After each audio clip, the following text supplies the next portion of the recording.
ప్రాణం పోయినా అన్యాయం జరగనివా, ప్రాణం పోయినా అన్యాయం జరగనివా. 2 సార్లు జరిగినా జర ఇంట్రెస్టింగ్ ఉంటుంది. ఆఖరి RRR ప్రాజెక్టు అలైన్మెంట్ పూర్తిగా సిద్ధం కాలేదు. RRR అలైన్మెంట్ పూర్తిగా సిద్ధం కాలేదు. జర ఆగాలి. రైతులకు నష్టపరిహారం మరింత పెంచుతాం అంటే అవుతుంది. ఇప్పుడు ఫస్ట్ పాయింట్ ఏం చెప్పి ప్రాణం పైన అన్యాయం జరిగింది అని చెప్పి, సెకండ్ పాయింట్ చెప్పి ఇంకా పూర్తిగా కాదన్నాను.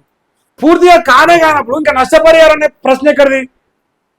నష్టపరిహారం అనే ప్రశ్న ఉండాలంటే అక్కడ భూమి పోవాలి. భూమి పోతేనే కదా నష్టపరిహారం ఇచ్చేది. అంటే దివీస్ కంపెనీ కాపాడాలి, రైతుల భూములు పోవాలి. రాజన్న మునగాడైన ఎమ్మెల్యే, దమ్మున్న ఎమ్మెల్యే, అన్నచోలికి మాత్రం పోలేని ఎమ్మెల్యే రేవంత్ రెడ్డి మా అన్నచోలికి మాత్రం వస్తాడు, వాళ్ళ అన్నచోలికి మాత్రం పోయానమాట. అవన్నీ ఏమన్నాడు, ప్రాణమైన ఓటున్నాడు. పోయామను నీ పానం మాకేమవుతుంది కానీ దివీస్ కంపెనీ పానం తీ ఫస్ట్. దివీస్ కంపెనీ పానం తీసి మా పానాలు కాపాడు, వాడికే నువ్వు మునగాడి. అది చేతనైతే ఇంకేందా మంత్రి కోమరెడ్డి సంచలన వ్యాఖ్యలు.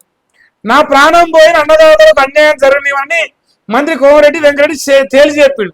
Regional ring road project alignment పై రైతులు రోడ్డెక్కి తీవ్ర స్థాయిలో ఆందోళనలు, నిరసనలు వ్యక్తం చేస్తున్న వేళ ఈ మంత్రి ఈ వ్యాఖ్యలు చేయడం ప్రాధాన్యతను సంతరించుకుంది.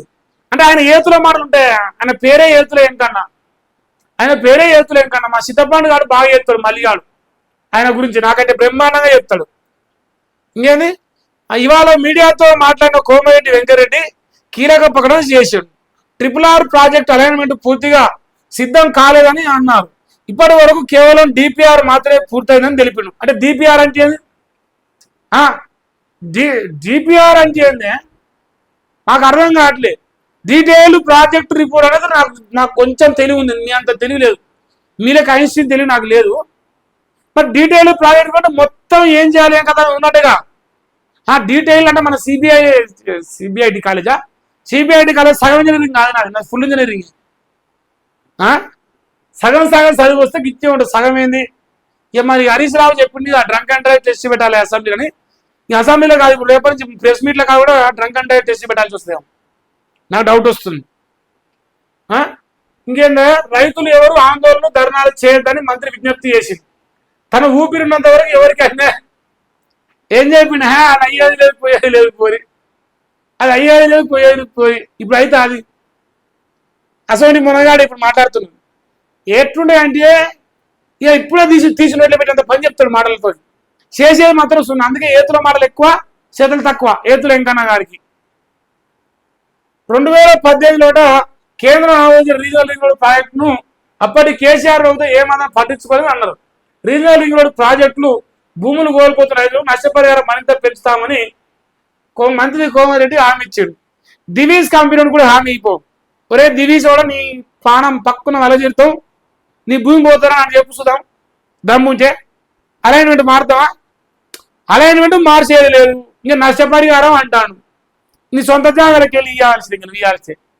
ఈ దేశంలో 7 నష్టపరిహారం మీకు ఇవ్వగా, ఈ దేశంలో 7 నష్టపరిహారం కంటే ఎక్కువనే ఉన్నాయి భూముల రేట్లు. రైతుల భూముల రేటు ₹1 కోటి కూడా వెళ్తున్నాయి ఊర్లలో. అబ్బా ఏతులు వెంకటన్నా కానీ చాలా కష్టపడ్డా అంటే నమ్మించే ప్రయత్నం చేస్తున్నారు జనాల్ని. RRR బాధితులు వాళ్ళ తమ్ముడు ఒక ఆయన ఉన్నాడు, వాళ్ళ తమ్ముడు మరి మంత్రి పదవి కోసం కష్టపడుతుంది కాబట్టి ఎక్కడ తమ్మునికి మంత్రి పదవి పోతాను ఒక ఆవేదనలా, ఎక్కడ రేపు గ్రామ పంచాయతీ ఎన్నికల్లో మునుగోడు కాన్స్టిట్యున్సీలో తమ్మునికి ఓట్లడం ఒక బాధలా, ఒక ఆవేదనలో ఒక బాధలో ఆయన గారు చాలా సంపూర్ణంగా నేను RRR బాధ్యతలు పచ్చమే అంటున్నాను. దాని అర్థం ఏంటంటే రేపు స్థానిక సంస్థల్లో మునుగోడులో కాంగ్రెస్ 10 ఓట్లు పడాలి, అంతకుమించి నాకు ఇలా ఏం అనిపిస్తలేదు.